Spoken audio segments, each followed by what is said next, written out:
Hello and welcome to Sound Like, and in today's video we're going to be looking at Psycho. I'll go over the approach I take to create my sound for this song, from the guitar, the pedals, and the amp simulation rig I use. As always, I'm not going to say that you need specific pedals to create a good sound for this song, just the general type of sound that we'll get into in more detail as the video goes on. It's up to you how much you take from this video, but this is how I sound like Psycho.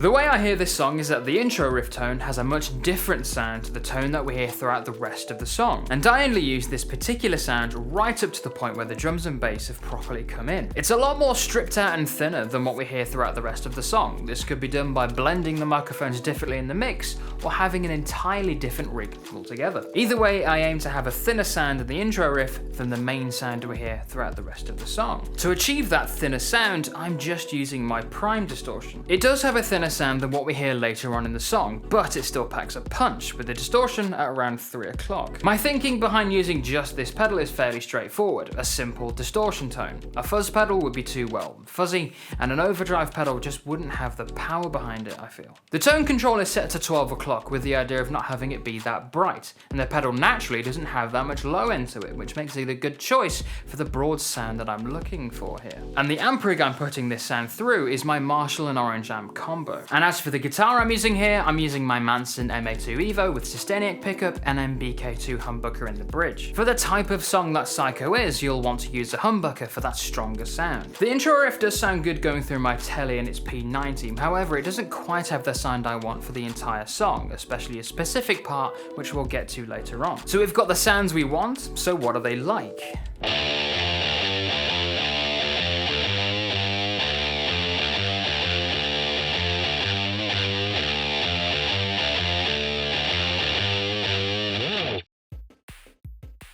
This sound is used throughout the rest of the song for the riff and the chorus. It's made up of 2 pedals to work together to hopefully make a good strong sound. Those pedals are the Boss OS2 and the MXR Brown Acid, and I use this combination of pedals a lot in my Boss ES8. I use this combination of pedals a lot for riffs in songs, as the fuzz provides a great low end grit and the OS2 provides great drive and punch in the overdrive or the distortion setting. And in this song I've got the OS2 all the way over on the distortion side of things. When compared to the prime distortion, the OS2 has a lot more low-end presence to it, which I prefer in applications such as this. The drive on the OS2 is set to 3 o'clock, while the Brown Acid is maxed out at 5. As I'm using the Boss ESA, each pedal has its own channel, and I can put those pedals through both amp sounds or pick one pedal for one amp. For the purposes of this demonstration, I've got the Brown Acid going through the Marshall sound and the OS2 in the Orange amp sim. For those who can't get a stereo sound out of their board, I would suggest focusing on a distortion type of sound, as a fuzz doesn't really have the power and attack that you need for this type of riff. If you're limited by drives at your disposal on your board, I'd suggest taking the sound you use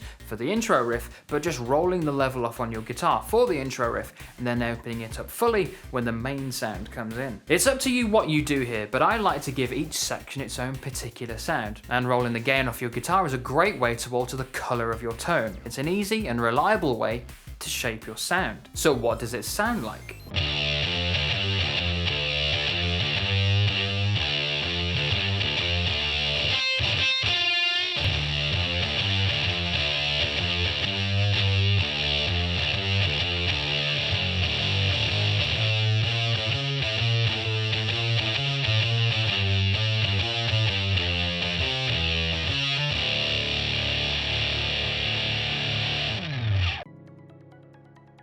Moving on now to the verse, and here I like to create something that contrasts heavily against the main riff sound, and I suggest that you do the same. Simply because I like to have each section have its own particular sound within the context of the song. Taking a step back for a moment and listening to the verse, the power is pulled back quite a bit and the guitar is no longer the main focus. We're palm muting on the guitar, which means the sound is more subdued, so we need to utilize a sound that's more in line with this goal. For me, I'm just using my Boss OS2. Compared to the main riff, we're removing removing that fuzz sound which pulls out that low end grit, leaving us with just that drive. You could go a step further and introduce an overdrive sound which would make a more boxier tone and further increase that contrast against the main riff sound. I could introduce my Timmy overdrive here, but I don't think it has the power behind it for what I really need in this section. What I'm also doing here is switching over to my Vox amp setup, which is simulating two Vox type sounds with a little bit of variation between the two. Changing from a 4x12 to a 2x12 changes the characteristic of the sound overall and introduces a more boxier tone, as I'd mentioned just now. So I do have a few ways of contrasting against that main riff sound, hopefully showing that you do as well, with that main focus on getting a different style of sound. I'd like now to demonstrate this sound with the OS2 on both the overdrive setting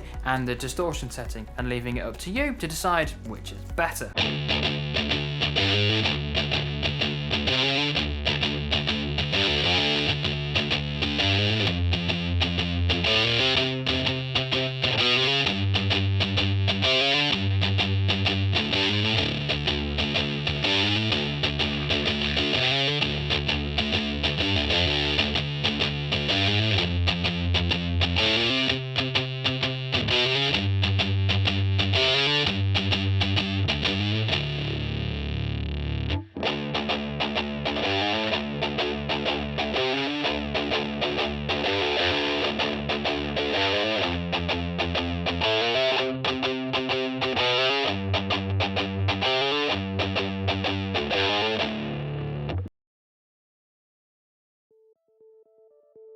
The next sound we're going to be looking at is the sustainer pickup section. It's a relatively small section of the song and not an obtainable sound for a lot of people due to the need to have a sustainer pickup in the guitar. I'm privileged enough to have a couple of guitars with this pickup installed, so I'm able to demonstrate the sound for you. This sound appears twice in the song, and to me it's a great way to break it up and introduce some tonal variety. If you ask me, Psycho's a bit too long, like one of the choruses could be removed, but hey ho I guess. As for what I'm using to create this sound, I'm taking the Boss OS2 and adding some delay. I have the OS2 set all the way over to the distortion setting, which is what I'd encourage you to do to focus on a strong distortion sound. The delay could be a little bit open to interpretation. Personally, I like to go for a deep, rich sound which takes the feedback up to about 1 or 2 o'clock and the level at around 12 to 1. The first time this sound appears in the song, I don't believe there is any delay here, or none that I can hear. I just like to add delay here because it just sounds good and adds more depth and richness to the overall sound. As for the amp simulation I'm using, I'm going through the Marshall and Orange sound that I've got. So what does it sound like?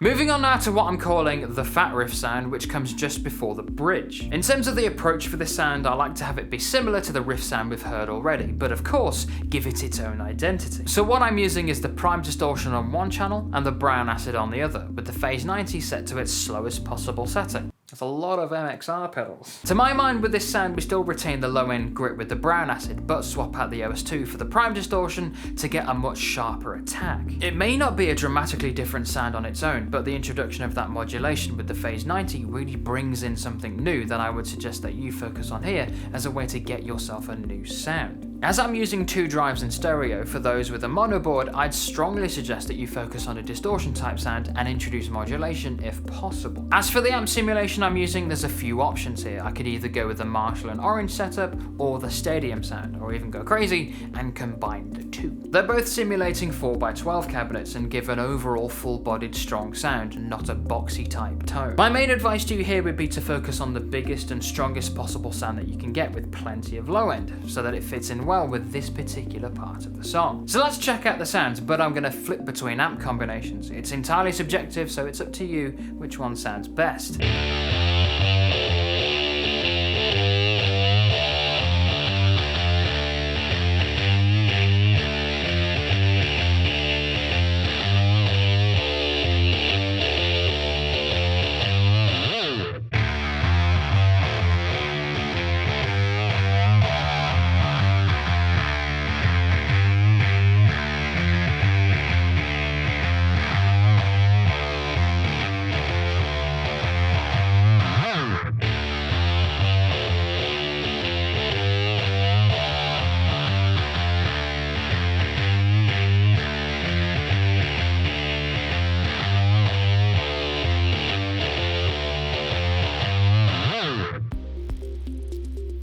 It's now time to look at the final sound of the song, which is the bridge section. To me, the needs in this section are quite broad. It needs to have a boxy feel to it, but also a large wide tone as well, so I'm using 2 drives. The first being the OS2, and the second, my Timmy overdrive. The boxy tone comes from the Timmy overdrive, with the gain cranked as high as it will go, the bass at around 11 o'clock, and the treble at around 2 or 3. And the OS2 is set to how we've had it throughout the rest of the song. As for the amp simulation, we could go with a combination of the Vox sound with the Orange and Marshall sound. The Vox rig creating a boxier type tone, while the Orange and Marshall sound creates a stronger and larger type tone.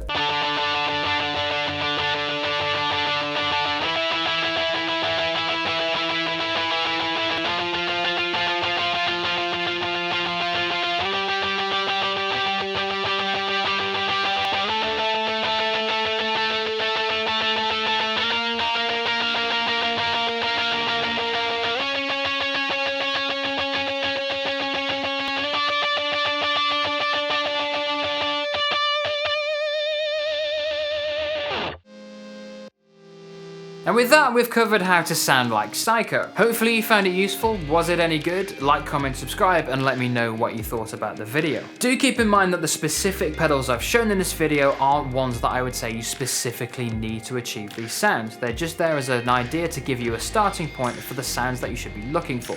Distortion, overdrive, fuzz, and so on. So I'll catch you in the next video. I've been Harry, and thanks for watching.